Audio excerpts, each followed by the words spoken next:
Halo, selamat datang di channel gue. Hari ini gue akan melakukan review, bukan review sih sebenarnya, lebih ke pengalaman pribadi atau user experience dari Vespa ini selama 7 tahun.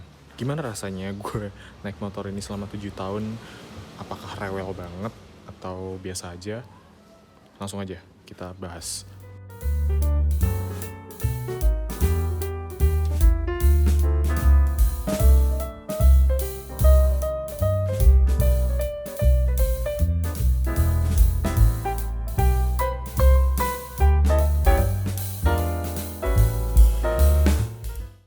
Jadi ini adalah Vespa LX 2013 seri 3 valve.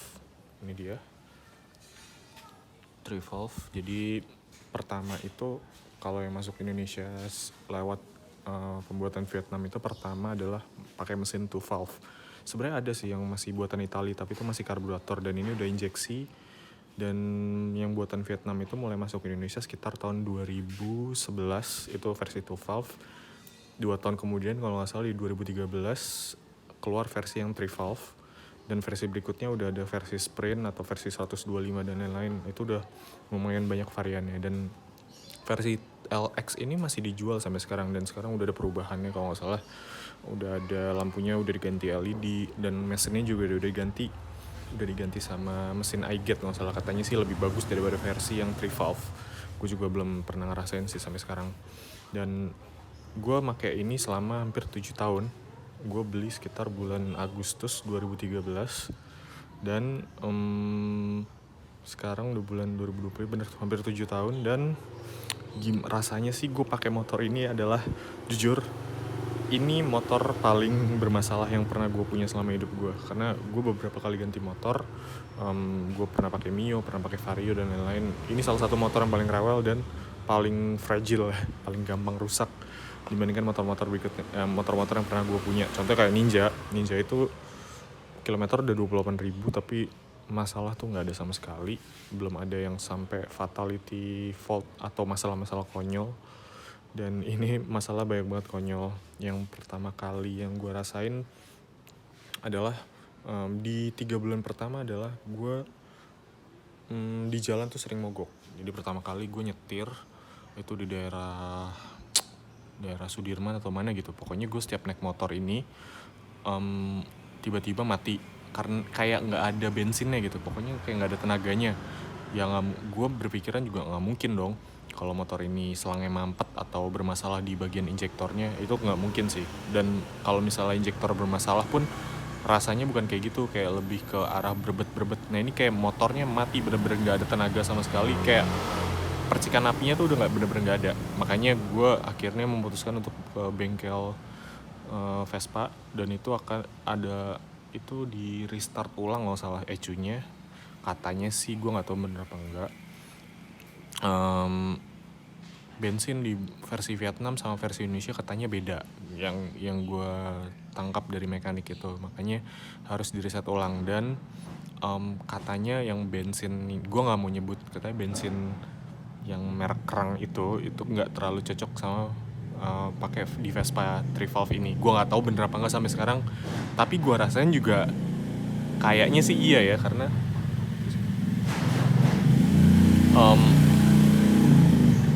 kayaknya sih iya, karena gue setelah gue pakai Pertamax itu mesin motornya jadi lancar. Padahal gue dulu yang sebelum gue mati-mati itu, pas lagi mati-mati itu, gue pakai yang Oktan 95 malah, yang benar-benar paling bagus dan baru keluar kalau nggak salah, yang seri yang bagus banget itu.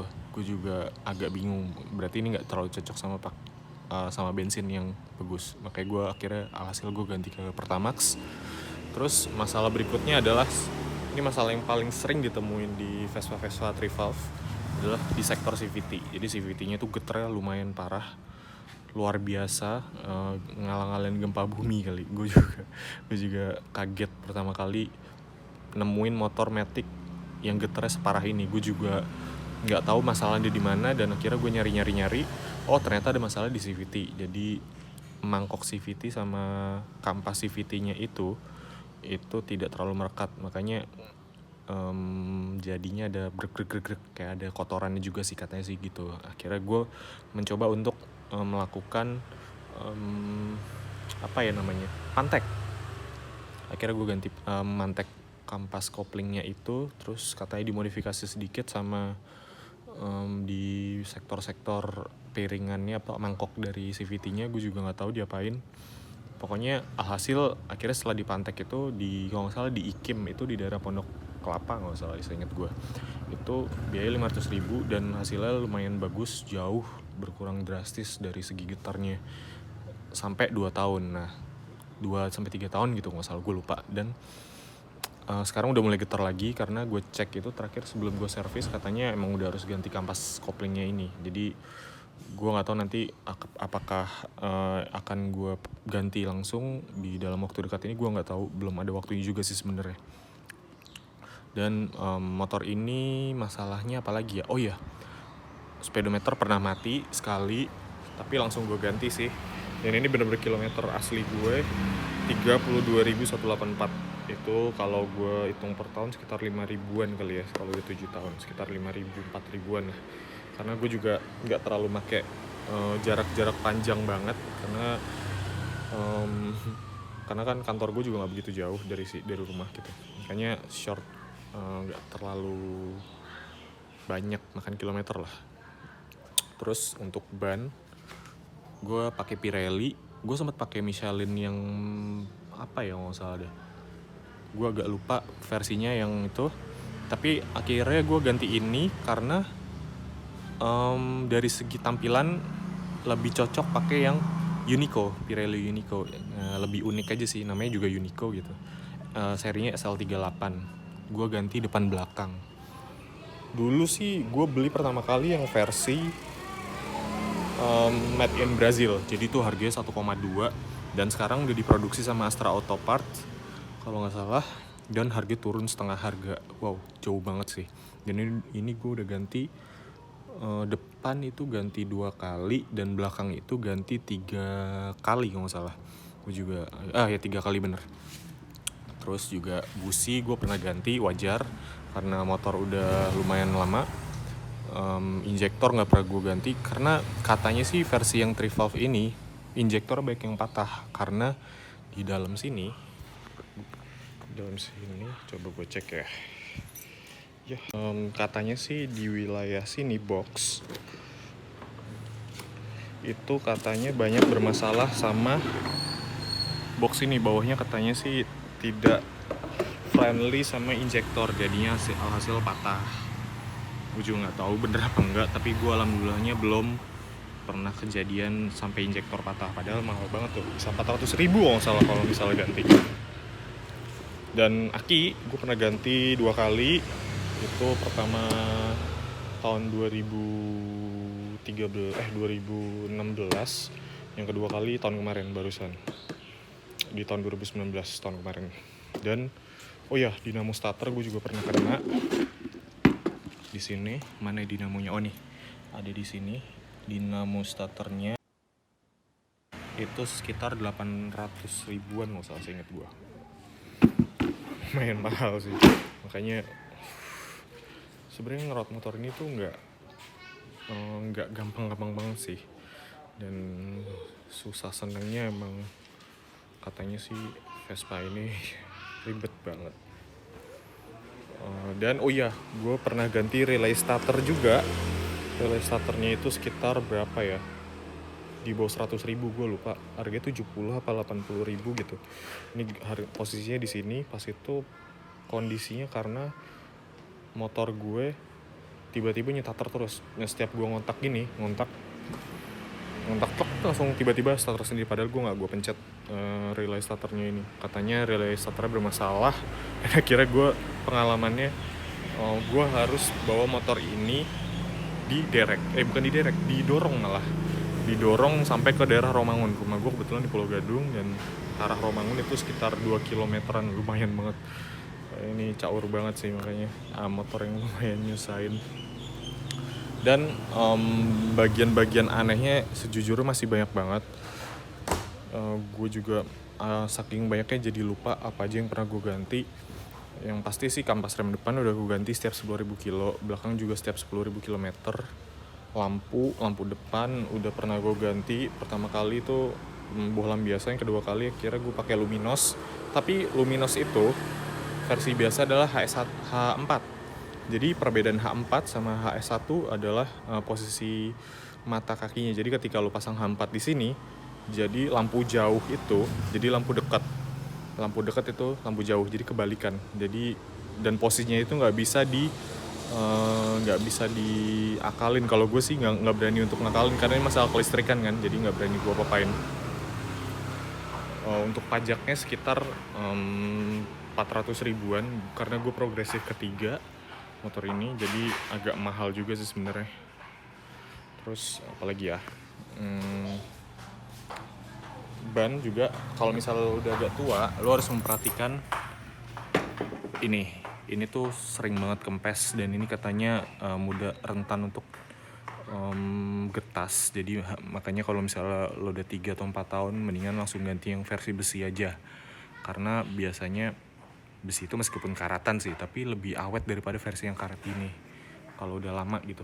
Makanya mendingan lo ganti aja, mendingan ke besi. Terus kalau misalnya oli itu di Trivalve itu nggak tahu bener apa enggak. Kalau gue isi sampai 1,3 atau 1,2 liter itu olinya naik sampai blok mesin yang ujung. Jadi masuk ke ujung, nanti kebuang ke sini, nanti lama-lama masuk ke filter. Nah, gue pernah kebanjiran filter oli itu sampai masuk sini, sampai banjir, bener-bener banjir. Dan akhirnya saringannya jadi hitam banget pas itu. Gue pernah kejadian kayak gitu. Dan akhirnya ada beberapa orang nyaranin untuk ngisi oli dari motor ini tuh mendingan 1 liter aja, karena kalau misalnya 1,2 tuh kebanyakan. Jadi akhirnya dia ngebuang ke saringan sini, dan akhirnya tarikan jadi berat yang gue rasain. Makanya gue setiap servis itu harus isi 1 liter gitu, kayak lebih enak. Dan sekarang lebih enak sih. Kalau misalnya lo mau meminang dari motor Vespa ini, lo harus memperhatikan pertama CVT itu apakah udah dipantek atau belum. Kalau misalnya belum dipantek, lo harus benar-benar make sure ganti CVT ini, kampas CVT diganti yang lebih mahal. Contohnya yang speed belt yang Polini. Nah, misalnya itu harga 1,2 atau yang agak murah dikit Kawahara gitu.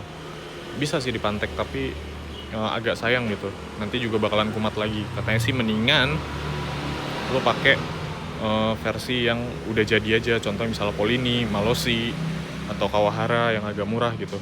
Itu katanya lebih bagus. Dan lo harus merhatiin beberapa poin-poin. Contohnya di versi depan. Di depan itu apakah ini center atau enggak, antara ban sama sini gitu, sama stang itu apakah center atau enggak. Banyak kejadian kalau misalnya bannya ini botak sebelah, jadi sebelah kiri gitu. Jadi sisi kirinya yang habis, sisi kanannya masih tebel. Itu katanya yang sering kejadian di Vespa, karena ini memang single arm kan, jadi mudah untuk agak itu nggak center gitu. Banyak banget kejadian kayak gitu. Terus body juga harus perhatiin catnya original atau enggak. Ya biasalah kalau motor-motor biasa.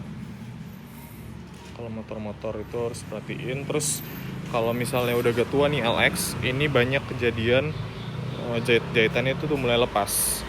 Ini beberapa udah mulai lepas kan, kayaknya udah agak sebenarnya harus dijahit ulang sih. Kalau misalnya nggak dijahit ulang, kalau lagi posisi basah nih, ini rembes nih, jadi celana lu bakalan basah, ikut basah. Makanya sebenarnya harus dijahit ulang.